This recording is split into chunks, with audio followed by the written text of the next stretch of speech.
A'udhu billahi minasyaitan nirajim. Bismillahirrahmanirrahim. So ngayon, gagawa tayo ng magandang paraan kung paano tayo mabilis na umasenso.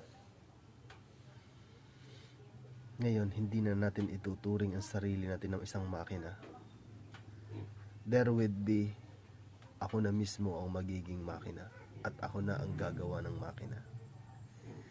Kaya sa mga nangangailangan na tulong ko, mga nangangailangan ng serbisyo ko bilang isang manggagawa, trabahador, lumapit lang kayo sa akin at bayaran nyo ng sapat na amount ang kakayahan ko bilang isang manggagawa.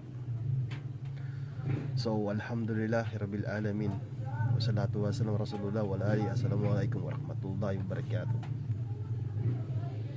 Mag-uumpisa tayo nitong mga 2 days from now. Yes, I'm talking to you full of sincerity. Hintay lang natin na matigil tong panahon na hindi malinsang ang panahon, mahangin, maalon, baha. Kaya naman maghanda na kayo mga subscriber ko, pupunta na ako dyan. Alhamdulillah.